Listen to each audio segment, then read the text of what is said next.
was not supposed to drink strong wine or such drinks.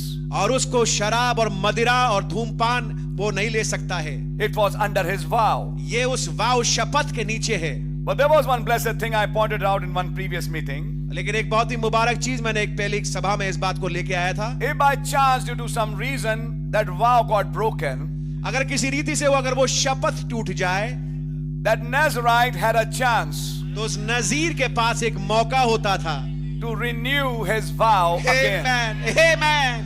कि वो अपने शपथ को दोबारा से नया कर सकता था. He could come back to where he was with God. वो वापस लौट के आ सकता था उस स्थान पे जहां पे वो खुदा के साथ था. He could have that same relationship with God he had. उसी संबंध को जो खुदा के साथ उसका बना हुआ था वो वापस आ सकता था. He could come to that same place and level where he was with God. जिस स्तर पे वो खुदावंद के साथ था और अब भटक गया लेकिन वापस उस जगह पे वापस रेस्टोर हो सकता है. God, when he made anything in the Old Testament, because law was a shadow, was thinking about a church today. जब खुदावंद ने पुराने नामे में कोई भी बात व्यवस्था के नीचे रखवाई वो इसलिए था क्योंकि खुदावंद के विचारों में एक कलीसिया भविष्य में थी. And God knew that the church would break that vow. और वो जानते थे कलीसिया उस शपथ को तोड़ेगी. But I will promise her a restoration. लेकिन मैं उसको वायदा देता हूं एक बहालीकरण का. There will be a time एक समय आएगा that the church will get restored back in her vows with God. कि कलीसिया वापस बहाल होगी उस शपथ में होकर खुदावंद के साथ. And God gave the chance to that Nazarite. और खुदावंद ने उस नजीर को फिर मौका दिया. That by chance he broke it. कि अगर किसी ऐसा मौका आया कि वो शपथ टूट जाए. I read that in scriptures before in a previous meeting, you know it. आप He could जानते come back to his vows again. मैंने पिछले सभा में आपके साथ मैंने इसको वचन की आयतों को लेकर रखा है कि अगर उसकी शपथ टूट जाए तो वो वापस उस शपथ को नया कर सकता है. If there is somebody tonight अगर आज रात्रि कोई है who feels that he isn't with God as he should be, कि उसकी मुलाकात खुदा से वैसे नहीं हुई है जैसे उसकी होना no, चाहिए. I'm not saying that, brother. He's not met. I'm not saying that. I'm saying he's not with God tonight as he used to be. अगर वो इस बात को महसूस कर रहा है कि जैसे खुदा के साथ वो हुआ करता था आज वो वैसा है नहीं. Some things have happened down the road which has somehow cooled that fire which was in him. रास्ते में मार्ग में कुछ ऐसा हुआ जिसके कारणवश वो आग जो उसके अंदर थी वो ठंडी पड़ गई.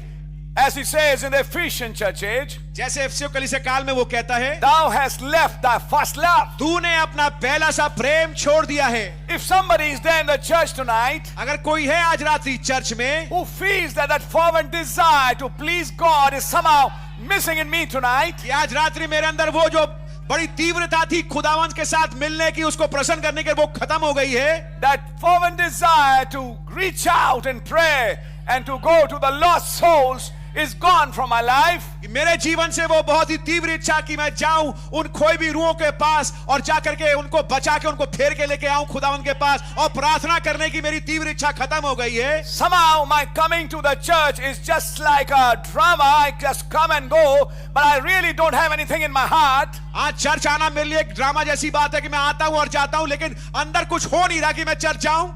And I don't feel that fire in me which I used to. और जो आग मेरे अंदर हुआ करती थी मैं उस आग को महसूस नहीं कर रहा हूं. Yes, the pastor preaches. हाँ पास्टर प्रचार करता है. And I've heard many good messages. और मैंने कई भले संदेश सुने हैं. Ministers come. सेवक आते हैं. They preach the word. वो आके वचन का प्रचार करते हैं. But something has happened in me. लेकिन कुछ मेरे अंदर हुआ है. That I don't feel that fire I used to. कि मैं उस आग को जो मेरे अंदर हुआ करती थी उसको महसूस नहीं कर पा रहा हूं. And then that voice will come to you. तब वो आवाज आपके पास आएगी. Where has thy strength gone, Samson? Samson तेरी ताकत कहां चली गई है? Where has thy strength gone, believer, brother, sister? हे विश्वासी भाई, हे विश्वासी बहन, तेरी ताकत कहां चली गई? The prayers which you used to do, जो प्रार्थनाएं तू किया करता था, the time you used to spend with God, जो समय तू खुदा के साथ बिताया करता था, that heat of the Holy Spirit that was in your life, वो पवित्र आत्मा की गर्मी जो तेरे जीवन में हुआ करती थी, and you can feel it that it's not there as it should be. और आप महसूस कर पा रहे हैं कि जैसे हुआ करती थी वैसी है नहीं अब. On the contrary, और इसके विपरीत you become something like a broken cistern. आप कुछ टूटे हौद के मानिंद हो गए हैं. You are just within yourself. तो आप अपने ही दायरे में बस बने हुए हैं and you have become a breeding ground for demonic spirits. और आप एक ऐसी भूमि बन गए हैं जहां पर दुष्ट आत्माएं पनप रही हैं। You have become a breeding ground when you suspect some brother or some sister. You keep on pointing finger and accuse your brother or sister or your family or whatever, but you can't get above with God. और ऐसी स्थिति में आप पहुंच चुके जहां पे आपके अंदर ऐसी बात पनप गई है कि आप बार बार अपनी उंगली जो है किसी भाई या किसी बहन की ओर उठा रहे हैं। आप खुदावन के पास, उसके संपर्क में, उसके पास नहीं बढ़ पा रहे हैं। You feel a hypocritical spirit in your life. आप पाते हैं कि आपके जीवन में एक पाखंडपन की आत्मा है। You smile.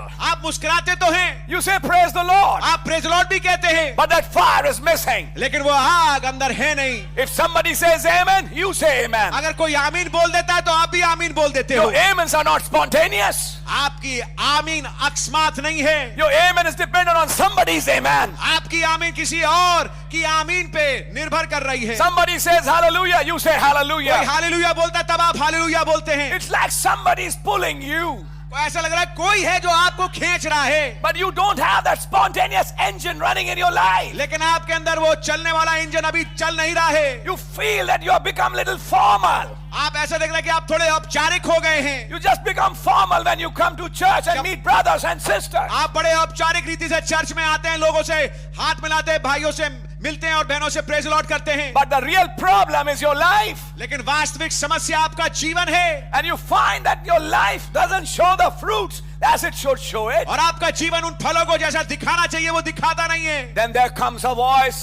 तब फिर एक आवाज आती है, Where is thy strength gone? तेरी ताकत कहाँ चली गई? Where is thy strength gone, brother? तेरी ताकत कहाँ चली गई भाई? Where is thy strength gone, sister? बहन तेरी ताकत कहाँ चली गई? Where has your revival gone, तेरी बेदारी कहाँ चली गई which you used to have? जो तेरे पास हुआ करती थी? And he's speaking of the church as a whole. और वो कलीसिया, पूरी कलीसिया के विषय में बोल रहे हैं। And I am really thanking God tonight. और मैं आज रात्रि खुदावन का वास्तविकता में धन्यवाद करता हूँ। God has a solution. खुदावन के पास समाधान है। He has a solution to every problem. हर एक समस्या के लिए खुदावन के पास समाधान है।